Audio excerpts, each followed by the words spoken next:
Le CPF, le compte personnel de formation, est entré en vigueur depuis le 1er janvier 2015. C'est un nouveau dispositif qui remplace le DIF, le droit individuel à la formation, sans vous faire perdre vos heures. Son objectif est de vous permettre d'être le premier acteur de votre formation professionnelle et d'accroître votre niveau de qualification. Il prend la forme d'un crédit d'heures de formation répertorié dans un compte accessible depuis Internet. Le CPF s'adresse aux salariés et aux personnes sans emploi de plus de 16 ans et ce jusqu'à la retraite. Imaginez un compte bancaire. Sur ce compte ne se trouve pas de l'argent, mais un crédit d'heures de formation. Votre compte est accessible sur un site officiel dans votre espace personnel que vous gérez vous-même. moncompteformation.gouv.fr. Si vous travaillez à temps plein, vous capitalisez 24 heures par an, jusqu'à 150 heures au total. Si vous travaillez à temps partiel, vos heures sont calculées au prorata de votre temps de travail. Il faut savoir que votre compte ne partira pas de zéro, puisque c'est vous qui le créditerez de vos heures de DIF non utilisées. De plus, les 150 heures ne tiennent pas compte des heures de DIF. Autrement dit, elles se cumulent. Mais attention, ces heures de DIF ne pourront être utilisées que pendant 5 ans. Ces heures sont désormais attachées à la personne et ne sont plus liées au contrat de travail. Ainsi, les heures inscrites sur le compte ne seront plus perdues, mais demeureront acquises en cas de changement professionnel ou de perte d'emploi.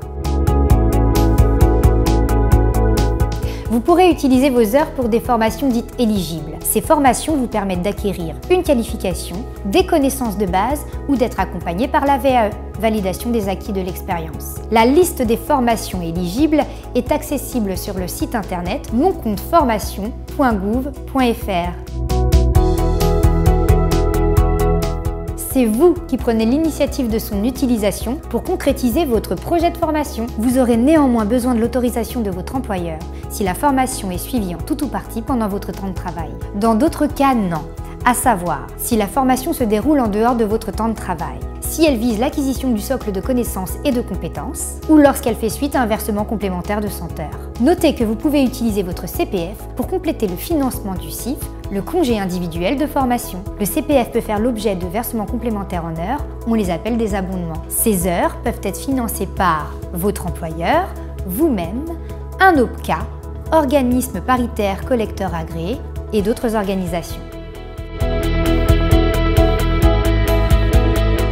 Vous l'aurez compris, différents interlocuteurs peuvent vous aider dans la construction et la mise en œuvre de votre projet. Votre service RH qui peut vous informer sur le CPF et vous aider dans votre projet de formation. Les conseillers en évolution professionnelle qui sont là pour vous informer et vous conseiller gratuitement dans la confidentialité. Ils sont présents au Pôle emploi, à la PEC, au FONGECIF et dans d'autres organismes et organisations comme les régions par exemple.